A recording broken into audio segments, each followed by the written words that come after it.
नमस्कार दोस्तों, आपका एक बार फिर से स्वागत है आपके अपने चैनल द क्राइम स्टोरी में।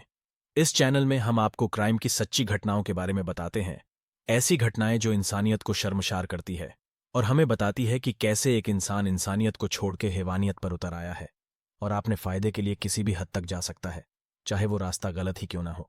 आज की कहानी छत्तीसगढ़ की राजधानी रायपुर की है। यहां एक परिवार रहा करता था।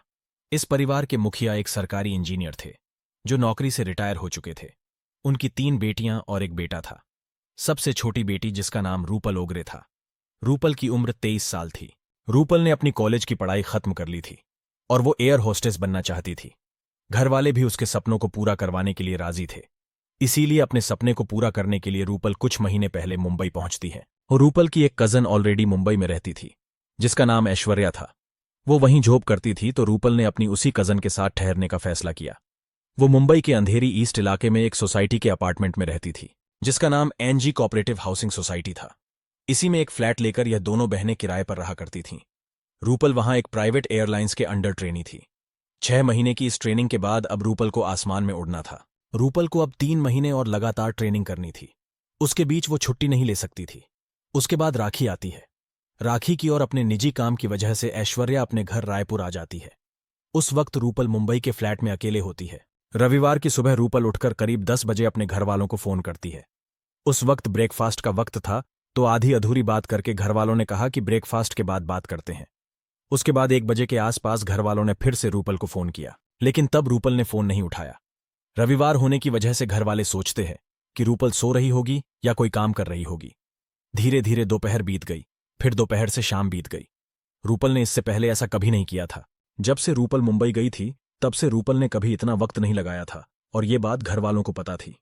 फिर रूपल के घर वालों ने देर शाम फोन किया, फिर भी रूपल ने फोन नहीं उठाया, तो घर वालों को चिंता होने लगी। चूंकि ऐश्वर्या मुंबई में पहले से रह रही थी, इसलिए घर वालों ने ऐश्वर्या से बोला कि मुंबई में उसका कोई जानकार है तो उसे रूपल का पता करने को बोलो। उसके बाद ऐश्वर्या अपने एक दोस्त को फोन करती है। उसने अपने दोस्त को बोला कि रूपल सुबह से फोन नहीं उठा रही है, इसलिए उसने अपने दोस्त को फ्लैट में जाकर देखने को कहा। उसके बाद उसका दोस्त उनके फ्लैट में जाता है। उस फ्लैट पर जाकर वो डोरबेल बजाता है। बहुत देर तक कोई आवाज नहीं आती, तो उसे लगता है कि कुछ गड़बड़ है। वो ऐश्वर्या को बताता है कि कोई दरवाजा नहीं खोल रहा है। फिर वो सोसाइटी मैनेजमेंट को खबर देता है, तो वहां के मैनेजमेंट वाले डुप्लीकेट चाबी बनवाकर गेट खोलने को बोलते हैं। वो ऐश्वर्या से इस बारे में बात करता है, तो ऐश्वर्या उसे बताती है कि सोसाइटी के बाहर ही डुप्लीकेट चाबी बनाने वाला बैठा रहता है। ऐश्वर्या का वो दोस्त वहां जाता है और डुप्लीकेट चाबी वाले को बुलाकर लाता है। अब चाबी वाले की मदद से दरवाजा खोला जाता है। दरवाजा खोलकर वो अंदर जाता है, तो इधर उधर देखने के बाद वो बाथरूम की तरफ जाता है। जैसे ही बाथरूम की तरफ जाता है और जो देखता है वो होश उड़ा देने वाला था। सामने बाथरूम के फर्श पर रूपल पड़ी थी। पूरा फर्श खून से सना हुआ था।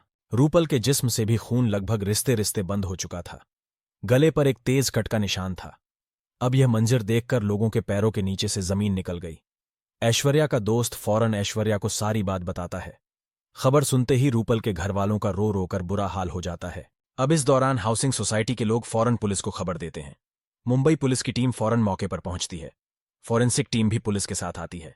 तमाम फिंगरप्रिंट्स उठाए जाते हैं और फिर लाश को पोस्टमार्टम के लिए भेजा जाता है। फिर पुलिस की जांच शुरू होती है। घर वालों से पूछताछ के बाद पुलिस को इतना तो पक्का हो गया था कि सुबह 10:30 बजे तक रूपल जिंदा थी, क्योंकि करीब 10:30 बजे रूपल की घर वालों से बात हुई थी। जो भी हुआ वो 11 बजे से लेकर 2 बजे के बीच हुआ था, क्योंकि वो 1 बजे के बाद से फोन नहीं उठा रही थी। पुलिस की कई टीमें बनाई गई और हर एक को जांच का जिम्मा सौंपा गया। सबसे पहले सोसाइटी से जांच की शुरुआत होती है। अब पुलिस सीसीटीवी फुटेज देखती है कि 10 बजे से लेकर शाम तक रूपल के फ्लैट में कौन कौन गया था। सीसीटीवी के अलावा पुलिस बाकी चीजों की भी जांच करती है। गेट के एंट्री रजिस्टर को देखा गया। जो जो गेस्ट उस वक्त सोसाइटी में आए थे, उनका नाम और पता चेक किया जाता है। सीसीटीवी फुटेज को खंगाला गया तो पता चला कि रूपल को बाहर से कोई भी गेस्ट मिलने नहीं आया था। रूपल की बिल्डिंग में उस फ्लैट के इर्द गिर्द से 35 लोगों के गुजरने के सबूत मिले। ये सभी लोग उसी बिल्डिंग में रहने वाले थे। उन तमाम लोगों से पूछताछ की गई, लेकिन कोई भी ऐसा सबूत नहीं मिला। वो लोग जो बयान दे रहे थे वो सच थे। अब देर रात हो गई थी, तो अगले दिन से फिर पुलिस की तफ्तीश शुरू होती है। अब पुलिस रूपल का कॉल रिकॉर्ड खंगालती है। पुलिस को लगता है कि रूपल की निजी जिंदगी में से कुछ मिल सकता है, परंतु पुलिस को उससे भी कोई सबूत नहीं मिला। इसी बीच रूपल का भाई मुंबई पहुंच जाता है। पुलिस उसके भाई से पूछताछ करती है, परंतु उससे भी कोई ऐसी जानकारी नहीं मिलती है। अब पुलिस दोबारा सीसीटीवी की जांच करती है और जो लोग रूपल के फ्लैट के इर्द गिर्द थे उन 35 लोगों के अलावा कोई भी वहां नहीं आया था। अब उन 35 लोगों से पूछताछ के बाद भी कुछ नहीं मिला। पुलिस को यह भी पता था कि बाहर से कोई नहीं आया, कातिल है तो अंदर ही। लेकिन कौन हो सकता है यह ढूंढना बाकी था, चूंकि वो 35 लोग बेदाग थे। अब उस फ्लैट के पड़ोसियों को और वो 35 लोगों को छोड़कर कातिल कौन हो सकता था। अब पुलिस ने हाउसकीपिंग के स्टाफ और सफाई करने वाले इन लोगों के बारे में पूरी लिस्ट मंगवाई, क्योंकि पुलिस को लगा कि अगर इनमें से कोई होगा तो वो जरूर गायब होगा। तो उस लिस्ट के सभी सफाई कर्मचारी और वहां जो भी मेड आती थी वो सारे के सारे वहां उपस्थित थे। अब सोमवार का दिन था और कोई भी गैरहाजिर नहीं था। अब पुलिस ने सभी कर्मचारियों और जो मेड वहां आती थी उनसे पूछताछ करनी शुरू की। पूछताछ करते करते पुलिस की नजर एक सफाई कर्मचारी पर पड़ी। उससे पूछताछ करते वक्त पुलिस ने देखा कि उसकी गर्दन पर कुछ ताजे निशान हैं और उसके हाथ पर भी ताजे जख्म हैं। जब पुलिस ने उससे पूछा तो उसने कहा कि ये कुछ चोट लग गई थी। उस सफाई कर्मचारी का नाम विक्रम अटवाल था। उसकी उम्र 35 साल थी। पुलिस को पहले तो उस पर शक हुआ, फिर पुलिस ने उसके बारे में जांच पड़ताल की तो पता चला कि उसकी पत्नी भी इसी सोसाइटी में मेड का काम करती है। अब पुलिस ने एक बार फिर सीसीटीवी कैमरे को खंगालने का फैसला किया। पुलिस ने विक्रम अटवाल का रविवार को क्या रूटीन था ये चेक करना शुरू किया। अब जब दोबारा देखना शुरू किया तो बहुत सारे लोग आ जा रहे हैं। तभी उनको दिखाई दिया कि सुबह 10:30 बजे विक्रम अटवाल अपनी सफाई कर्मचारी वाली वर्दी में रूपल के फ्लैट वाली उस बिल्डिंग की तरफ जाता है। पुलिस ने देखा कि वो करीब 10:30 बजे अंदर गया था, लेकिन चौंकाने वाली बात यह थी कि 1:30 बजे के करीब वो बाहर निकल रहा था। अब सवाल यह है कि इन 2-2.5 घंटों में वह कर क्या रहा था। मैनेजमेंट के लोगों से पूछताछ हुई तो वह आमतौर पर सफाई में कितना वक्त लगता है, तो उन्होंने बताया कि 15 से 20 मिनट। कभी कभी बहुत ज्यादा गंदगी हो तो ज्यादा से ज्यादा आधा घंटा लग सकता है, पर इससे ज्यादा नहीं। लेकिन ये बात सिर्फ 2-2.5 घंटे की नहीं थी। इसके अलावा भी पुलिस ने जब ध्यान से देखा तो एक और चीज ने चौंकाया। वो ये कि जब वो बिल्डिंग के अंदर दाखिल हुआ तब उसने सफाई कर्मचारी की वर्दी पहन रखी थी, लेकिन जब वो 1:30 बजे वापस निकल रहा था तब उसके कपड़े बदले हुए थे। उसने नॉर्मल पैंट और शर्ट डाल रखी थी। अब वहां के सोसाइटी के लोगों से पूछा गया, क्या ऐसे ही होता है कि सफाई करने के बाद कर्मचारियों द्वारा बिल्डिंग में ही कपड़े बदल लिए जाते हैं? तो उन्होंने बताया कि ऐसा नहीं होता, वो यहां से अपनी सफाई वाली ड्रेस में ही जाते हैं। अब ये दोनों चीजें पुलिस को खटकने लगी। इसके बाद विक्रम को बुलाकर सख्ती से पूछताछ की गई तो फिर उसने अपना जुर्म कबूल कर लिया। उसने कहा, मेरे हाथों ही रूपल का कत्ल हुआ है। पुलिस ने उससे कारण पूछा तो उसने बताया कि वो उनके फ्लैट में सफाई करने जाता था और पिछले काफी समय से रूपल उसे सफाई को लेकर बात बात पर खरी खोटी सुना देती थी। उन दोनों के बीच काफी समय से अनबन चलती रहती थी। उस दिन भी वो फ्लैट के अंदर सफाई करने के लिए गया था और इससे पहले भी वो उनके फ्लैट में सफाई के लिए जाता रहता था।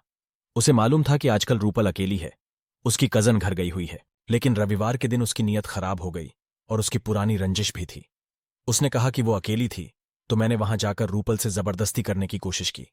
उसने मेरा विरोध किया और चिल्लाना शुरू किया तो मुझे गुस्सा आ गया। मैंने चाकू निकाला और उसे मार डाला। पुलिस के दिमाग में तमाम सवाल आ रहे थे। पहली चीज तो ये कि एक सफाई कर्मचारी अपने साथ चाकू लेकर किसी के घर में सफाई करने क्यों जाएगा। दूसरी चीज, एक सफाई कर्मचारी जब सफाई करने जाता है तो अपने साथ कपड़े चेंज करने के लिए दूसरा जोड़ा कपड़ा लेकर नहीं जाता है। वो न सिर्फ एक जोड़ा कपड़ा लेकर गया था बल्कि अपने साथ चाकू लेकर गया था। इसका मतलब यह सब कुछ प्री प्लान था। अब पुलिस उससे पूछताछ कर रही है और उसने यह माना है कि यहां उसको लेकर नीयत खराब थी और संडे इसी मकसद से गया था कि अगर वह विरोध होगा तो चाकू से उसे डराएगा। उसका मकसद सिर्फ उसे डराना था, परंतु जब वो चिल्लाने लगी तो वो डर गया और उसने चाकू से उसका गाला काट दिया।